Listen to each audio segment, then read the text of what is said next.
Call this meeting to order.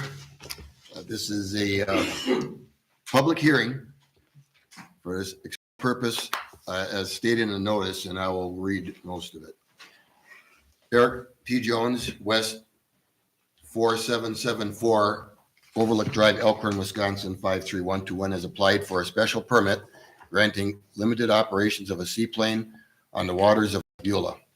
Mr. Jones would like to have the ability to visit friends and to drop off, pick up persons. And he states it's a 32-year resident riparian owner from Lake Beulah in compliance with local regulations. Town Code Section 16.05.180, aircraft and parasailing, current states aircraft shall not land or take off on any part of the lakes regulated by this chapter, except in the case of emergency or unless a special permit has been obtained from the town board. I'm not going to go through the restriction limitations. The applicant will do that. The applicant has requested town board vote on the issuance of a temporary special permit for his aircraft, a Piper model PA-12 carrying U.S. registration N763EJ to land, take off, and taxi upon the waters of Lake Beulah on a temporary basis and as stipulated in restrictions and or limitations 1 through 7 above. And again, that's in the actual notice of the public hearing. We're going to ask that the applicant explain his request and also ask if there's any representatives from the Department of Transportation here or FAA. And then I'll invite statements for or against the request. And then the applicant will also have a time to respond to those. You may want to jot some of these down as we go through it. And then we'll adjourn. We're scheduled for 1 hour because we have a regular board meeting starting 1 hour later. And you'll be limited to 2 minutes each. So with that, I'll ask the applicant to come up and explain his request. Mr. Jones. Good evening. Eric Jones, W4774 Overlook Drive, Elkhorn. I am a private pilot, been a private pilot for 20 years, have just under 2,000 hours total flying, probably flying my seaplane between 400 and 500. I didn't look tonight when I got there. Basically what I'm requesting is to be able to, on a limited basis, set times. I have no problem with that. And to land and to depart from Lake Beulah. Lake Beulah is a very, it's a big enough lake. It's plenty big enough lake to operate those limited amount of flights. I'm not doing any training. I am not a CFI, don't do any training. I don't do, and would stipulate there would be no such thing as touch and goes. And to understand what a touch and go is, you come in, you land, you take off and leave. I'm not doing it to bother anybody, irritate anybody. It's a freedom that is, as the chairman had mentioned, it's a freedom that of our lakes in the United States, basically. And the town has rights, which they did.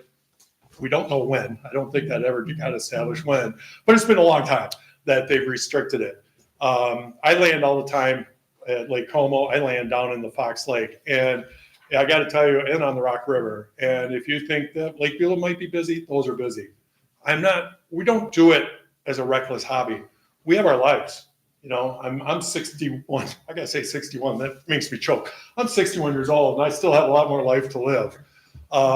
The amount of insurance that we have to carry, I'm not jeopardizing my $200,000 airplane at all. And I'm certainly not going to jeopardize the liability aspect of that if there's anything that would ever happen on the lake, because the liability part of it is much bigger than just my little airplane or myself for that matter. People worry sometimes. They think, oh my gosh, an airplane, this huge thing coming in like a 747. It doesn't work that way. Our airplane comes in, I land going, well, what's called indicated airspeed at 40 miles an hour, but it's less than 40 miles an hour. I land at less than 40 miles an hour. I take off at less than 40 miles an hour. There was a comment, people say, oh, there's noise and things like that. Landing, there is no noise because there's no power. The amount of wake is less than any pontoon probably that you'll see on Lake Beulah. It is less. The displacement is about 6 inches, maybe 8 inches. Is that about right, John? About 6 to 8 inches of displacement. There is not. Taking off, it is for about 15 to 20 seconds because you have to apply power to get off the water. Once you're off the water, you pull back power and you climb away. I have a place in northern Wisconsin. I never take off out of there before 9 a.m., nor would I land there before 9 a.m. because if you've ever been on a quiet lake, and you could scream across the lake probably and hear people on the other side. So out of respect, you just don't do that. You just do it before 10. Oh, before 10. Well, see, that's even better yet here. It's 10 o'clock. You follow the rules because people don't want that noise in the mornings, especially. But, you know, it's not going to be like I'm taking friends up and landing back down on Lake Beulah and taking friends up. That's not what it's all about.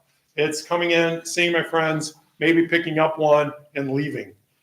Maybe having dinner and leaving. But I can't even have dinner because then it goes beyond the no wake at the night part time too. So maybe lunch I could do. But I went back and looked, and I flew about 74 hours this past 12 months. I landed on Lake Geneva and Como a total of 8 times. And they're wide open. I mean, they are like wide open. And I land there just for practice. I like to fly to get away. I go away. I go up to north to our cabin. I'll go down to see friends on Fox River. I'll go over to Madison to see friends. We're all on the Rock River. But I don't just go out and land to land. And I would encourage that if that's part of it, you want to say there's no touch and goes and there's no multiple landings at one time. I'm for that. I have no problem with that. But it is not a dangerous activity. It is not something where I'm coming in with 400 boats out on the water. I can see, I have great visibility, and I wish somebody would have came with me. And I do have a video I can pass around my iPad of me landing on Lake Como a couple weeks back before it froze, unfortunately. But you have visibility of about 270 degrees. I can see, and I'm only going 45 miles an hour before I hit the water, and then about 40 when you hit the water. I got a lot of time. And a lot of time to be able to visualize, to see, to notice where the boats are, to see where the traffic may be. But my goal is not to be there when there's traffic. I don't want to land when there's a lot of boats. That's not safe for me. It's not safe for the boats. And quite frankly, it's not a lot of fun to land on rough water. It's more of a midweek maybe thing when John's up, or if it's a before, which we're already talking about. Like I went out 2 or 3 weeks ago on Lake Geneva. There were 2 boats on the lake. There were 2. Now it's after Labor Day, right? And probably before Labor Day, there'd be that way. Lake Como, Delavan, 0 boats on both lakes. Fishing boats do go out, obviously. They're usually not out in the middle. They're usually kind of off to the sides. And they love it. I mean, I see there's people out there waving at you all the time when you land, and they'll, you know, if you stop and turn around, they'll come over and talk to you. You can't take a boat and the prop's not going to really hit anybody because the prop is behind the pontoons. So I can't run into anybody and hit a prop. It's just something for casual use, not very often. I really encourage to be able to look at it as just a see. If it's like, oh my God, this is like cataclysmic, then I understand. But I don't think we should just, there's some different expressions. I don't know which one to use, but I don't think we should just dismiss something without having really any experience to know what it is. Thank you. Great. Thank you very much. Okay, I'll ask now, is there anyone here from the Department of Transportation, Bureau of Aeronautics, FAA, any? Okay, none. Okay, now I'd invite anybody come up, and let's go in support first, and then we'll go against. And again, if there's something you're going to jot down, you hear something. So 2 minutes coming up, state your name and address and your answer. I'll be in support. Okay. This has to do with me as well. My name is John Gritsky. John, I'm how do from you spell your last name? Gritschke. Thank you. And my residence is 6211 Anvil Road in Crystal Lake, Illinois. I'm a 32-year resident up here off of East Shore Road. I support it because I'm a pilot as well. I fly a lot with Eric. Eric and I, we do dog rescues from Texas. We're going to do another one tomorrow, I guess. We'll get some puppies from Texas. We fly a lot together, and I enjoy flying his amphib with him. And this just all came up this past summer because we thought, well, wouldn't it be nice if we could come in here and use the lake. And I echo Eric's sentiments that it would never be done at busy times because it's unsafe for the aircraft. Yes, it would be unsafe for the boaters and the swimmers and all that other stuff, but the bottom line is it's unsafe for the aircraft. And if that's the case, we're not going in. It's never a have to do situation. It's never a have to land, have to take off type of thing. I understand that, and I read some of the opposition letters that came in the packet. I understand that people are afraid of maybe what they don't understand, what they don't know. It's easier to say just no rather than say yes. So, and I get that. My suggestion is that we look at doing the temporary thing with a remainder of the boating season, which is not probably going to happen until after the thaw at this point, which is fine. That's actually the slowest time of the year for the lake. Having been up here for 32 years, I know that. There will be nobody out there. Once the last of the bucket people get kicked off the ice and the ice comes out, it's pretty quiet until at least last week of April. So anyway, I would like to speak in support of it, and that's it. Thanks. Can I, excuse me, John, where do you live on East Shore? Gosh, what's the address? I won't know the address. Left, right of, if you're looking at dockside, you go left, you go right. If you're looking at If you're dockside looking from out the to lake, yeah, 2 houses to the left. 2 houses to the left. So I assume this is where the plane will be parked? Yeah, Okay, and there, and what's the wingspan of the plane? 36. Okay, so is that gonna affect neighbors or anything? You have room there for that? 175 feet. Of Okay, all right. That's all I wondered. No, it's a great question. And can I also ask, when you said it's not a situation where you have to land, does that mean that you can land on land? Yeah, As an mine alternative. can, not all can, but mine can. Okay, Yeah, Eric's plane is what's called an amphibian. So it has pontoons, but it also has wheels. so you could instead divert to the East Troy Airport. Yeah, like if John and I were coming up for lunch, or if I was coming to meet him for lunch and it was really, really busy, I would end up either going back to my airport, driving my car over. I'm based at Burlington Airport, and then I would just drive back. I probably wouldn't land at East Troy because I don't have a car there. Right. We'd have to call for a ride. It's 15 minutes drive. I also base an aircraft part-time at East Troy. Some of you may have seen my red airplane flying over the lake now and then. It's kind of hard to miss. I've seen it. All right, I have a question for either or both of you. Been seeing a lot of people on the lake here in the last couple of weeks, and we had a lot of reports of a float plane buzzing the lake, low altitude for the last couple of weeks. Is that any of you? No. Not you? Not you? No, it's not me. Definitely not me. When I come over the lake, and especially because I'm not an amphib, I'm not a water-equipped airplane, I can't get below 500 feet legally. Okay. So when you see me come over, I'm at 500 feet. All right. And as far as how long it's been that way, I did talk to Bob Miller a couple hours ago, actually, and he said it was well over 20 years ago, probably more like 30 years ago, and that was added in there. And I asked him why that was put into the ordinance, and didn't quite recall that exactly what happened there. But at that time, the DNR was involved with it, and the DNR piped in at that time saying it was unsafe. That was 30 years ago. You have that information? I can find out if we do. Yeah. Can you get that right for me? Because I'd like to read from someone from how why the DNR is involved. It's gonna. I agree. Do we want to keep asking these guys questions or go to Well- the opposed? Because I have several other questions. Yeah, I did the board first, and then I'll ask for any more in favor before we go to opposition. So, anybody else have a question for? Yeah, I heard you say that you are picking up people. Are you providing a taxi service? No, that's not legal to do. They would be picking up a friend of mine to go to, which is only John actually, and to maybe we're gonna go back to my airport and then go to get the dogs. But mainly it's probably just coming over to have lunch because I can't have dinner because I can't take home late. probably on a quiet day where John's up quite a bit at the house to visit.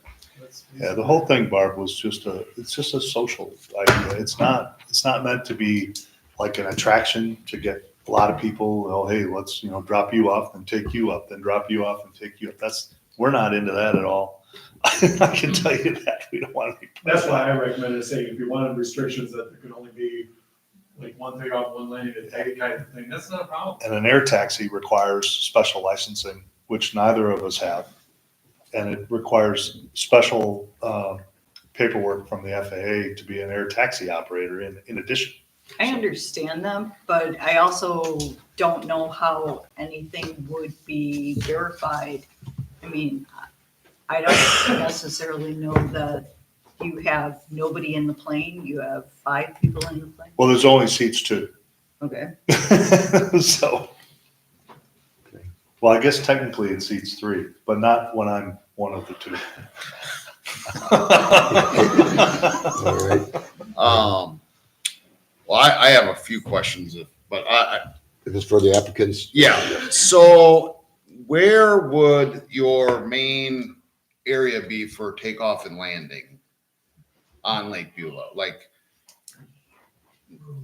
where would you land? Like, what part of the lake would you land and take off? Like, what, I assume it's right out in front of dockside is what you're thinking? Well, Like, how does this work? I'm not a pilot, I don't know. It could be. I don't want to answer for You have to Eric. come in a certain way because of this wind You or? deal with the winds. That's your first concern of winds.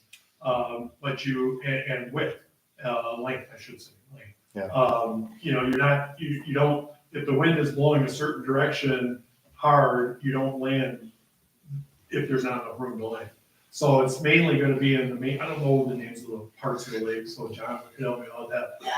It's gonna be in the main section going east. and Yeah, it's west. going to be, more than likely, it's going to be between dockside and all the way over, like where the home is that has the, Flag? no, I know who you mean. That's Farmer Tim's place, but, No, No, the the- flag out on the point. oh, yeah, exactly. Yeah, the newer one. Yeah, the point they just redid with all the rocks. Yeah, that's because that's the large area, but it also could go the other direction, north and south, just depending on the wind. And then in that case, it would be from like Golden Beach Road all the way down toward Farmer Tim's. So, and the amount of space that we would need based on experience flying with Eric is, a quarter of that. So landings, 800 feet. Yeah. Yeah, take off. I think your letter said like 500 to 1,000. Yeah. Depends on the winds. Yeah, it all depends on the wind. The better headwind we have, the shorter takeoff roll we have and shorter landing. And then once you're landed to get to John's place, when you're in your taxi mode or idle mode, I believe your email said, around 35 miles an hour. That seems No. excessive. Yeah, I don't even know, well, that's what you're about, 35 and 40 is when you're taking off. Oh, When you're taxiing on this particular lake, you're probably always gonna be at pretty close to idle. Idle. Which would- is 2 to 3 miles an hour.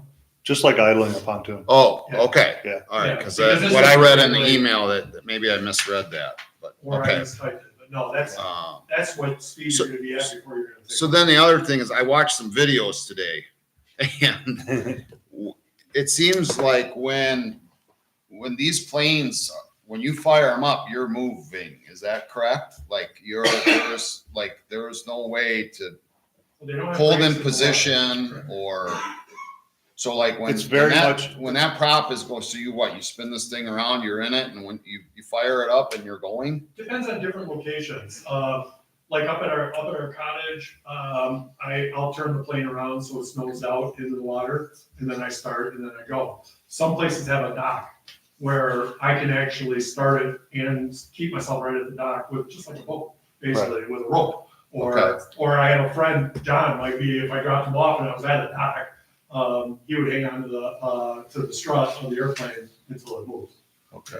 It's when you start playing up, it's not jumping. Right. It's- No, I understand that. I just, I don't If fly I a can- plane, so I'm trying to. Yeah, if I can help you, because I think maybe I understand what you're asking. Once the engine's running, you do have forward tendency, right? It's almost like a pontoon that doesn't have neutral, Sure. or reverse, to be fair. But it doesn't have a lot of pulling power until you apply more throttle to it, Okay. right?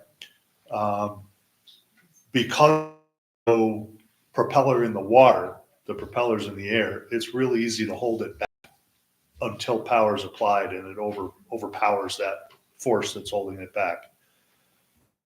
When you chop the power on a seaplane, it slows down very fast because it has a lot of drag in the water. The pontoons are sitting low, right? It's like a pontoon boat that's not up on a plane. Sure. It's actually That was my next question. very much the same. If you run into a situation, because I have to look at worst case scenario up Sure. here, right? So you're going out to take this thing up out of the water and some kid comes through on a jet ski or something. How do you stop? How do you veer away from that? How do you fix that issue? It's, Go ahead. sorry, it's really no different than a boat. And having driven all kinds of boats for 32 years on the lake and jet skis, it's no different than any of those where it's a matter of avoiding the problem. First, seeing it, second, avoiding it. In an airplane, you have one extra choice, which is to get off the water, provided you've got that speed. So Well, it happens right. pretty It just, fast. and there's two other things that you do to avoid. Number one is power, Yeah. fully power. The other thing is, as long as there's wind going across the airplane, you have a rudder. Yeah. And Yeah, you you can steer it steer. just like you steer. a boat. Okay. Yeah. Okay. So you can, Well, I mean, I can't do this. Yeah. Can't do a 90 because you degree can turn. on a boat. You can do that on a boat. That's It's- right. and I suppose I could do that right before takeoff at about 40 miles an hour, but at about 20, Yeah. it's gonna be more gradual Yeah. to the left or to the right. Well, because there are, inexperienced The whole thing kids about out flying here. I mean, it's- seaplanes, and they teach you this, I saw the gentleman that quoted the FAA handbook, which we all are given when we learn to fly seaplanes, ski planes that have pontoons, right? The whole thing is being aware of your surroundings before you start your takeoff roll. Don't ever, in an airplane, you don't ever take right of way, because it's just not the smart thing to do, Right. And when you're landing, you do what's called an area check. Yeah. I don't come in from Burlington and go past East Troy, chop my power and land in Beulah. You do what's called a downwind. I fly down the length of the lake. Yep. And I'm checking there to make sure, okay, this looks safe, this looks good today.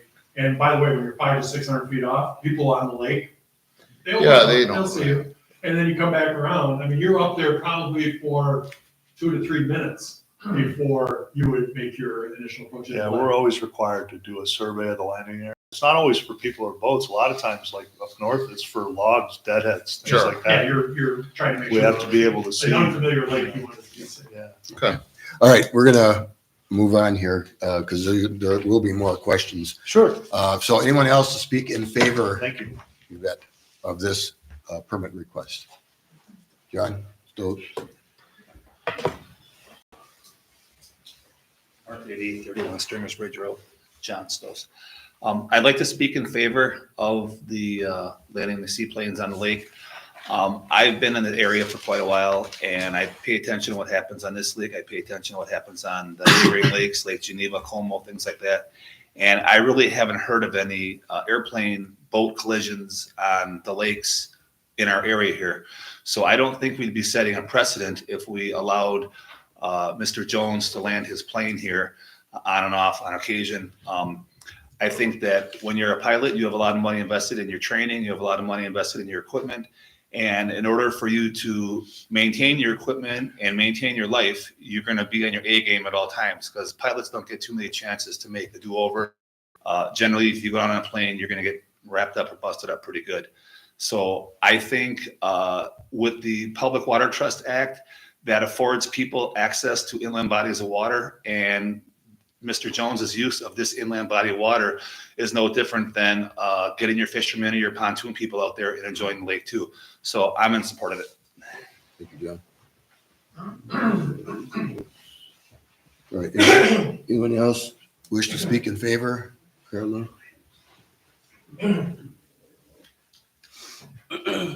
I'm also in support of Mr. Jones. Same opinion that John had. I'm sorry, I have a cold and I shouldn't be breathing on this. And I think pilots are probably one of the most responsible people that you can meet. I have a couple other friends that are personally small craft pilots, and they're extremely, extremely responsible. So I totally support it. If something, just give them a chance. If something happens, you can always pull a permit from somebody. Thank you. Thank you. I assume when she says something happens, meaning that there would be a incident where somebody's not comfortable on the lake, or that it just was not a proper fit. Because Hopefully. we hope, knock on wood, we never had this, so. You don't want it, obviously. No, of course not. All right, in support, anyone else? Last chance. Jay? Chad Wales, 2070 Beulah Heights Road. I'm glad I came tonight. I really was wondering why we needed to do this. I like the answers that these gentlemen have given. The one part, and I want to say maybe as of an in favor as possibly maybe, would be I like the temporary part of let's try this out early spring. You know, we're not going to have a lot of boaters, tubers, people enjoying the lake maybe for a time period. Just my opinion that we're going to take a shot and see how, just see how that kind of goes. I'm usually in favor of what's good for the majority, or what's good for for the whole town, or the more of a bigger interest that seems pretty small. That's why I'm hesitant on saying yes.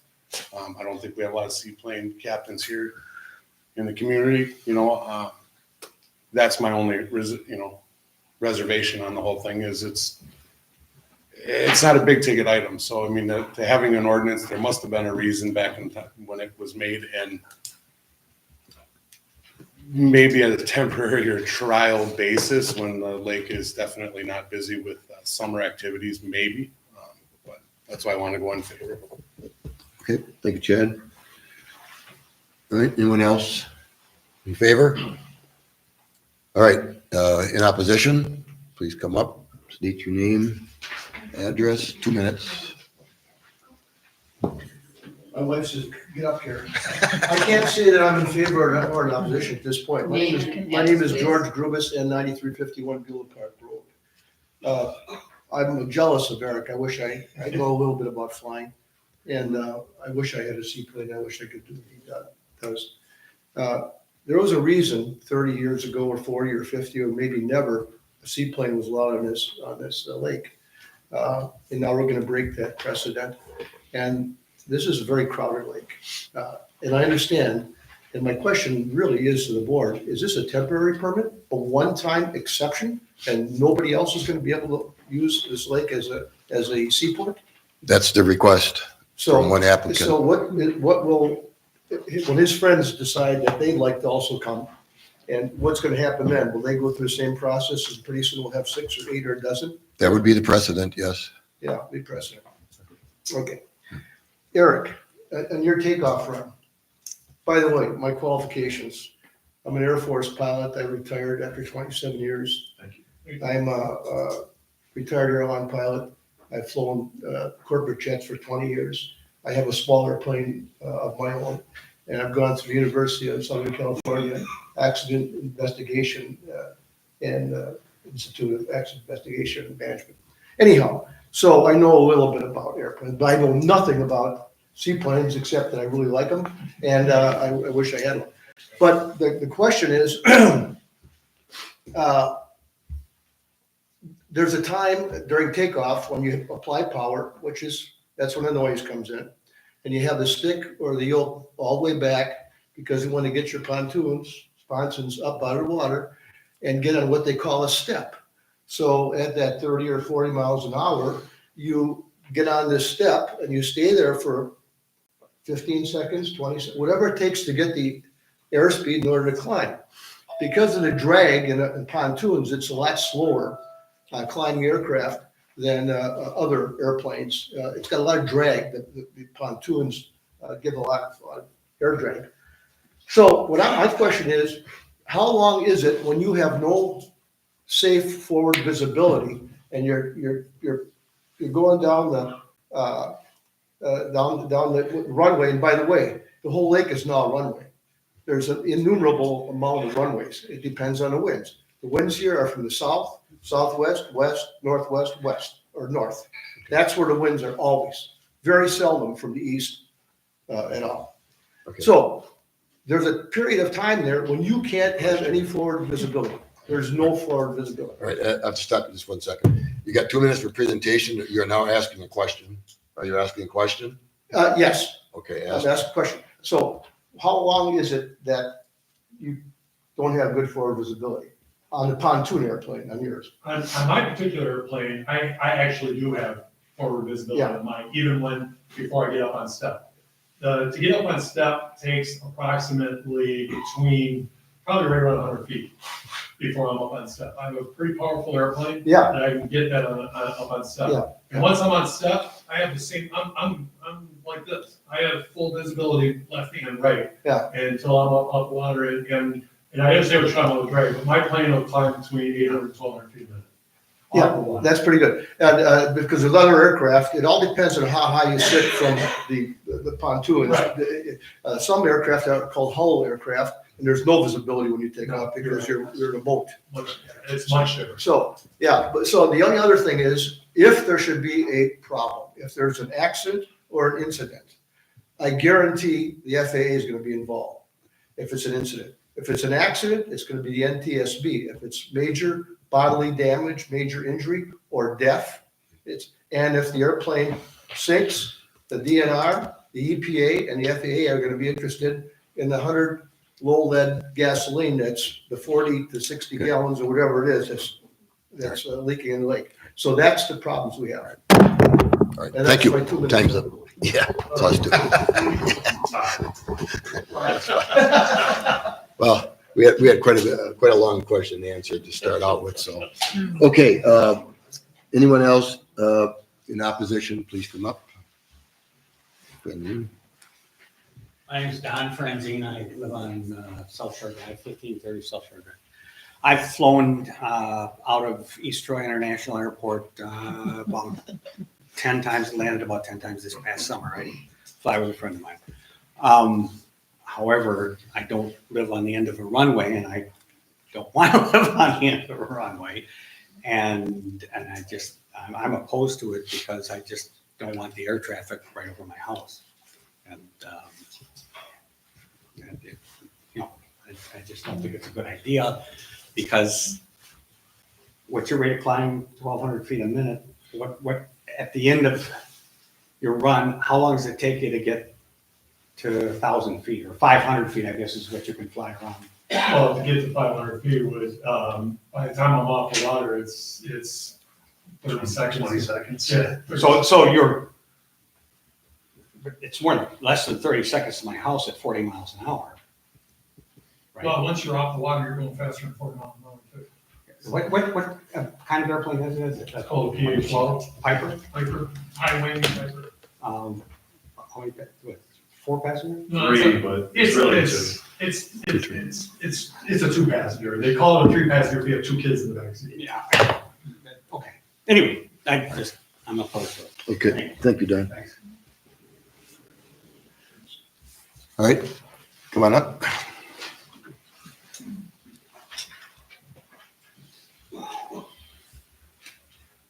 My name's John Russell. My wife and I are lakefront homeowners at N9150 Humphrey Lane in the town of East Troy.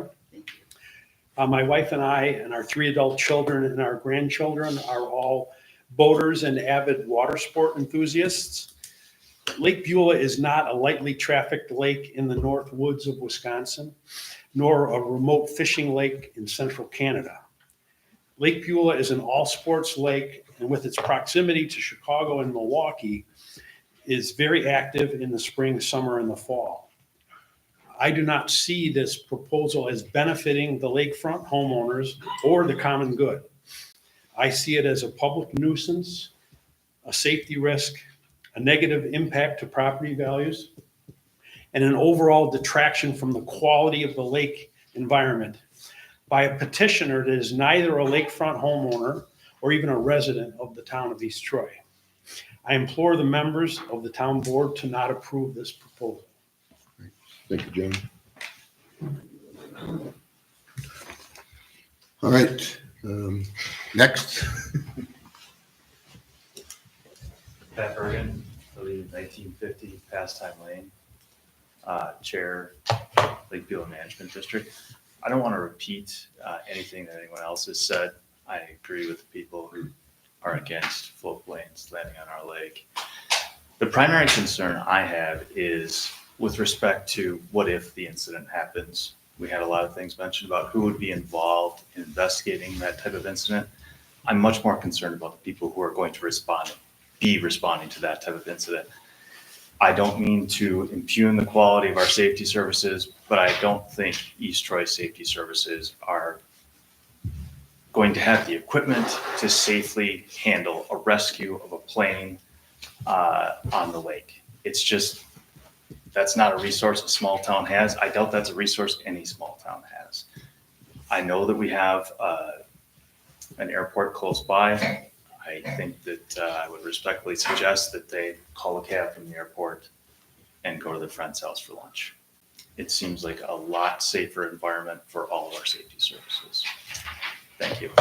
Thank you, Pat.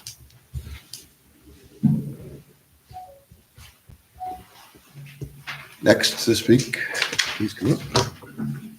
Hi, I'm Betty Grubus at N9351 Beulah Park Road. We have a beautiful view of the parts of the lake that he would be taking off. That lake has always got somebody on it. Even yesterday morning, there was a guy on the lake with his boat. And they come out of nowhere. And people are not used to airplanes and the way they take off.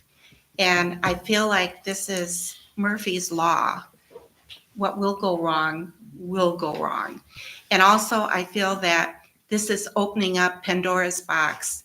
If there's one person who wants to take off, there's going to be more. There is a seaplane school right in Burlington. You think those pilots aren't going to want to suddenly come to Lake Beulah and want to start landing there? Beulah is becoming a destination. The town of East Troy is becoming a destination. And I think we're just asking for trouble down the road if we allow this. Thank you. Thank you.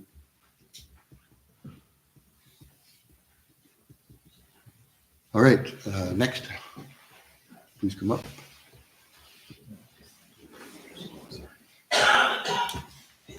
John Becker, W 1958, Pastime Lane.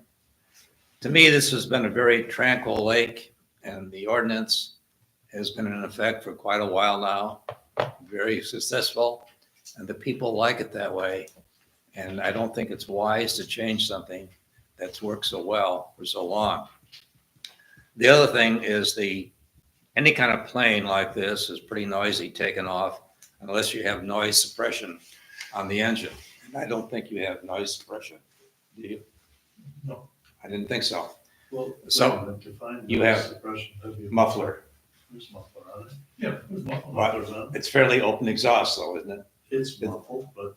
It's loud and Let's be it's, accurate. okay, but it's loud on takeoff. It's loud, like the captain's quarters mufflers on the. It would violate the ordinances that we have here, noise-wise. Just like the boats that are on the lake, we watch that, police force watches that for the noise. You can't have any kind of open exhaust or anything that's gonna make noise like that. These planes make quite a bit of noise. You probably take off at full power. Yeah. Okay, which is the noisiest thing you can have. And then, of course, it tapers off. Landing, of course, it's quiet. But for that reason and for other reasons, mainly the tranquility of the lake that people have enjoyed for so long, I think that certainly should be against this. Thank you. Thank you, John.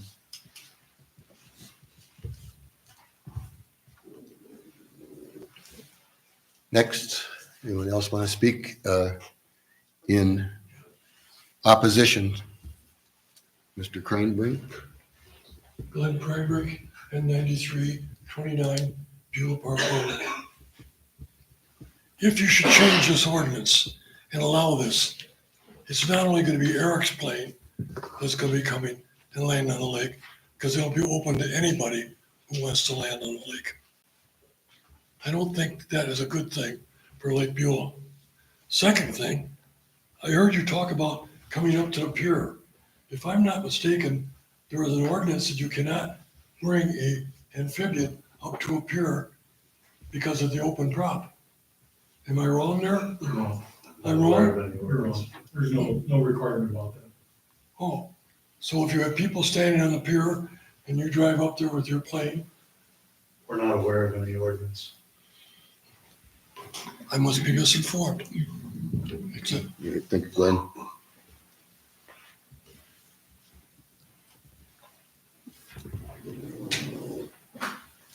In opposition, anyone else to speak? Did we miss anybody? Almost there. Oh, Mr. Rice. Bob Rice, W884 Shorewood Drive. The questions to the board, if this passes, what are you guys going to do in the ordinance to protect the smaller lakes in the town? You've got Booth Lake and you've got Potter's Lake. Oftentimes when you guys do an ordinance, it applies to all the lakes. There would be concern for me as a homeowner on Potter's having that activity on our lake. Thank you. Well, Booth Lake is open right now. And I believe Potter's Lake is also open. There's not a restriction. It's in the town of East Troy. Don't even know that for a fact. That'd be a Jim Mills question and he'll be here later. I don't think it's allowed. From what I've been told. It is allowed on Booth Lake. Yeah, On because Booth? we landed there this summer. Okay. Yeah, they've had landings on Booth, Potter Lake, Yeah, Potter's not that allowed. you know, sure. Potter's isn't. Potter's isn't. Yeah, Booth Lake is not in this town. Oh, okay. Because Booth Lake that actually is legal. I just want to make sure that the last two gentlemen that were up here, that I understand, this is a special permit for this plane alone, correct? At this And point, this- we're not But writing you're opening- ordinances. You're opening a door. We're not, Right. I understand that, Kim. It's an one applicant. Okay, I want to make sure that that I'm understanding that right. Okay. Yes, okay. All right, in opposition, anyone else? I think almost everybody here said something. Last call, I just have a question. please. I'd like to get the town attorney's opinion on how he feels about any liability because the board okayed the permits for the operation of a seaplane on this lake, and an incident/accident, personal damage or death occurs. Okay. And how is that going to affect the town and being sued by the party, damaged party? I'd like to get his opinion, what he thinks. Okay, on our regular agenda, we are going to be voting on this today unless the board decides to push it out. Jim Mills will be here and he's aware of that question already because it actually came up. And we could handle it at that time.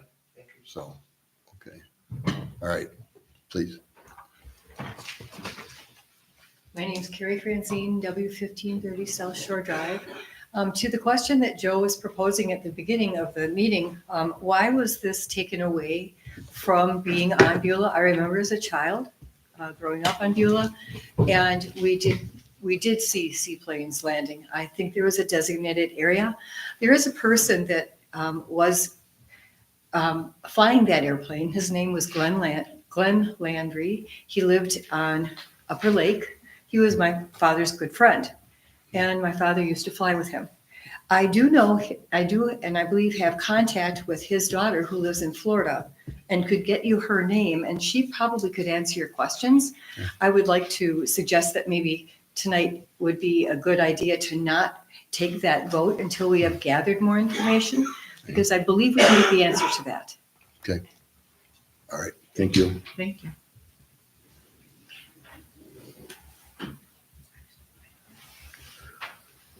All right, anyone else in opposition? Last call, and then I'll give the applicant the opportunity. Anything that you heard, either way, opposition or in favor, if you want to address, you may. Yeah, it'll be quick.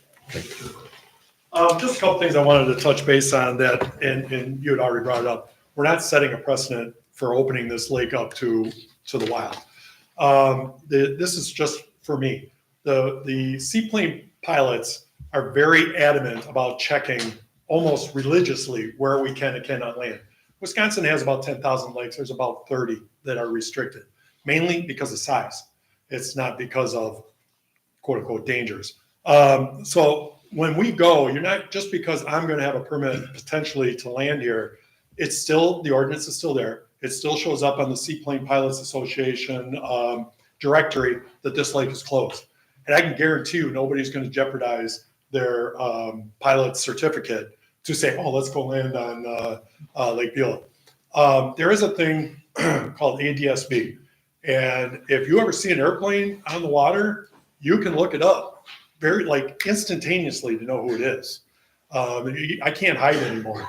If you want to know how many times I land here, you can type in my N number and it'll tell you how many times I land here. It'll tell you how any other airplane that even comes close to landing here. It tracks us by our identification when we're in the air, all the way down to about 100 feet or so, and then you lose it because it's satellite or ground radar based. So you are protected that way on the precedent side. As far as the somebody brought up NTSB report, absolutely. There'd be an incident and accidents are a little bit different. I'm not going to go into that, but if there was a situation that was going to injure or fatal or damage my airplane, NTSB is going to be here.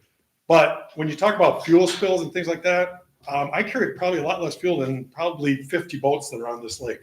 So the fuel aspect of it, I mean, we can play what ifs, negative scenarios until everybody's really exhausted, but I don't believe that there's any more investigative services, nor is there going to be any more local rescue services available for anything that's going to occur with an airplane that's going to occur with a boat, from everything I've seen.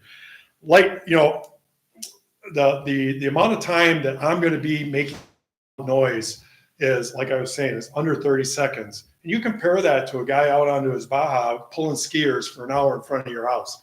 It's a big difference. I'm gone. I'm out. Or the jet skiers or whatever at 6:45. I'm gone. It's one-time shot and I'm gone. And people, believe it or not, they actually kind of think it's cool, but some people don't. And I get that and I understand that. The Burlington Flight School is never going to come over here. Basically, they don't even go to Lake Como anymore. Why? Because they don't want to irritate people. So Lake Como, about say maybe 5-6 years ago, the association called up Spring City Aviation and asked them, hey, don't land here anymore. This is a nice lake. We don't want all your touch and goes and practicing. So they don't go there anymore. They're not going to come over here because of obvious reasons. When they go and train, they train between 5:30, 6 o'clock in the morning till about 10. And then they're off the lakes. And they also have a much bigger airplane than mine. And it's just, this is not a training lake. Trust me on that. They'll never do that. Besides, they're not going to come here and ask you because they probably already know you're going to say, no, we don't want training on Lake Beulah. So that's kind of not going to happen. I agree. Lake Beulah is a great lake. It's a tranquil lake, but it is not this mass of boats 24/7. I've been here, enjoyed dinners. I've enjoyed lunches and times of the day. I'm not out to cause a problem. I'm out at the least busiest times to enjoy it. It's going to be probably in the middle of the day. It's not going to be probably on weekends because A, I do go away on weekends, and B, that is the busy time of lake. I don't land on Lake Geneva. I don't land on Delavan Lake. I don't land on Lake Como on the weekends. And if you've ever had a boat on any of those three boats in the lake weekend, you probably don't even want a boat on those lakes on the weekend. And so it's not something that I would personally think that you would find as being a nuisance in the long haul to see maybe 5 times. And that would be if it's the whole year that I'd be landing on this lake. It's on a very rare occasion. And by the way, if it came up and somebody videotapes me, I'll make an announcement somehow, John will, hey, Eric's coming to pick me up. Go out and take a look. If that's a problem, let you guys know in April or whatever. Say, hey, let the board know. Take videotapes of it. I think that'd be okay for you to see it. Come out. He'll put it on the town that I'm coming the next day, so people know. And to be able to judge it by the actuality of it, not by, oh my God, we're opening up some really crazy thing with the 747 landing on Lake Beulah. I think I addressed all the concerns that the people have brought up. Did I miss anything? Thank you. All right, thank you. Jim, hate to put you on the spot here. You just walked in, but one question came up, and it can either be addressed during the regular board meeting. It has to do with liability if the town board approves this permit. Is that something you'd like to answer now, or handle that during discussion during the proposed vote on the issue? Well, I think our insurance company would have to be notified if we're allowing this to happen. But in terms of board liability for voting in favor, I'm not aware of any. Okay, I should say board, town of East Troy as a whole. My gut reaction is no, unless someone can prove that the town was negligent somehow. You had a question? Yeah, the only thing I have to say to that is the town, nobody here, including myself, knows enough to say yes or no to this, because we don't know how it would be, how the FAA or any other body, regulatory body would look at everything that's included, that's affected by this airplane operations. I can address that. High terrain, taking off on a hot day, losing power, and trying to get an obstacle over these hills over here, 100 feet tall. I just don't. So- I don't think we have the qualifications to say that. The statute requires that I forward notice to the Department of Transportation, Bureau of Aeronautics. Wisconsin. Yes. So I sent copying the exact verbiage from the applicant to them. I got a call today because I wanted to know if anyone was going to show up to speak to the issue. And I was told no one would be here because this is a matter of town issue and they don't have a position either way. They don't want to commit. They don't want to say yes. Well, there are other lakes that do allow it, so. Doesn't mean Okay. But in terms of liability, I would check with the insurance, as I'd advise with any new ordinance and how it may affect us. But other than that, I think that the town would have to be found negligent somehow in approving if they approve. Okay. All right. Okay. As public hearings go, we've met the requirement, and anything else we would do would not meet the requirement. Everybody wanted to speak in favor did, and opposition did. The applicant had a chance to rebut anything they heard during the testimony. So I do have a question for the applicant. Shoot. Would you be willing to modify your request for the trial basis? Because we're pretty much already at the end of the open water Yeah, it's season. pretty much not gonna land. Right. Pretty much looking at April. So is your request going to be trial basis from May 1st through October to give the board something to vote on? No, if you're asking me that question, I would say between April 1st and May 15th, because that would give me maybe 2 times that I might come and at least give people an opportunity. I think people need to be able to see it and to be able to visualize it and to be able to understand it in order to be able to move to say anything further beyond that. I guess my only question with that limited time frame is I'm not sure what traffic on the lake is during that time period compared to June, July, or August? The only other thing that I would suggest then is, and it doesn't, and I can resubmit that, is saying specific times and specific days of the week. Friday, Saturday, Sunday, no, I wouldn't come over. And by the way, even if it wasn't in there, I wouldn't be coming over Friday, Saturday, Sunday. And the hours of operation, and you don't have to go all the way through October, you can do it till August 1st or something like that. And let me be able to resubmit that if you're going to, probably play, because you're gonna want to hear about the DNR from the. Do it to June 30th, and you don't get into July 4th. Yeah, that as well. At least it gives an opportunity to be able. That's the worst weekend ever.